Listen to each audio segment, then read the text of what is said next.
Country delight గురించి తెలిసింది. IIM, ఐఐటిలో చదువుకున్న వాళ్ళు ఈ కంపెనీ నడుపుతున్నారు.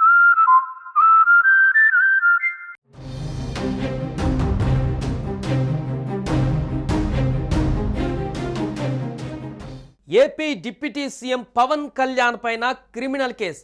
షాకింగ్గా ఉన్న కేసు నమోదైంది. ఎవరు ఊహించినటువంటి విధంగా పవన్ కళ్యాణ్ పైన ఈ యొక్క సాహసం చేసింది పక్క రాష్ట్రం తమిళనాడు. తమిళనాడులోని అన్నానగర్ పోలీస్ స్టేషన్లో పవన్ కళ్యాణ్ పైన క్రిమినల్ కేసు నమోదైంది.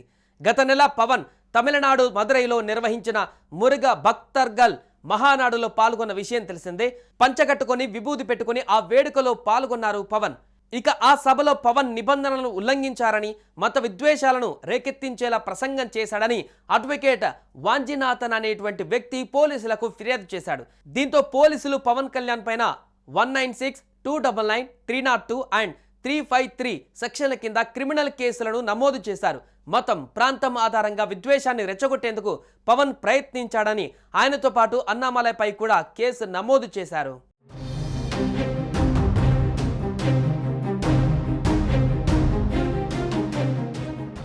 ఇక ఆ సభలో పవన్ మాట్లాడుతూ కొందరు నాస్తికులు దేవుడి పేరు చెప్పుకొని బతుకుతున్నారు.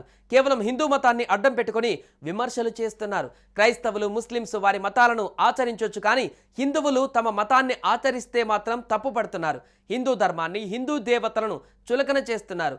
వారిది సెక్యులరిజం కాదు, సూడో సెక్యులరిజం. మురుగన్ను నమ్మితే శక్తి వస్తుంది. స్కంద షష్ఠి కవచం మన మనస్సును ఉక్కుగా చేస్తుంది, మన జీవితాన్ని మధురంగా మార్చుతుందని చెప్పుకువచ్చారు.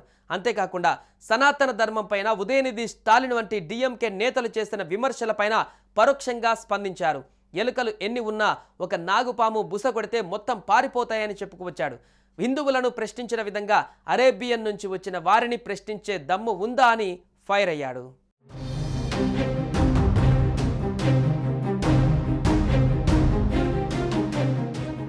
ఇక పవన్ వ్యాఖ్యలు తమిళనాడులో ప్రభంజనం సృష్టించాయి. రాజకీయ నాయకులు, నటులు పవన్ పైన విమర్శలు గుప్పించారు.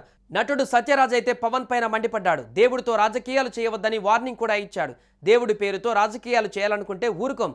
పెరియార్ సిద్ధాంతాలను నమ్మిన తమిళ ప్రజలను ఎవరు మోసం చేయలేరు అంటూ కట్టప్ప చెప్పుకోవచ్చాడు. ఇక సత్యరాజు మాత్రమే కాకుండా మంత్రులు కూడా ఫైర్ అయ్యారు.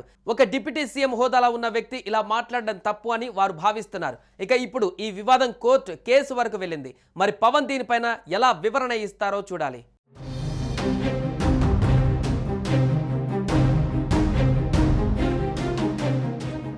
ఇక పవన్ సినిమాల విషయానికి వస్తే ప్రస్తుతం 3 సినిమాలు రిలీజ్కు రెడీ అవుతున్నాయి. హరిహర వీరమల్లు జూలై 24న రిలీజ్ కానుండగా ఓజీ సినిమా సెప్టెంబర్లో రిలీజ్ కానుంది. ఈ రెండు కాకుండా పవన్ నటిస్తున్న 3వ చిత్రం ఉస్తాద్ భగత్ సింగ్, హరీష్ శంకర్ దర్శకత్వం వహిస్తున్న ఈ సినిమా ఈ మధ్యనే సెట్స్ పైకి వెళ్ళింది. త్వరలో ఈ సినిమా కూడా రిలీజ్కు రెడీ అవుతుంది.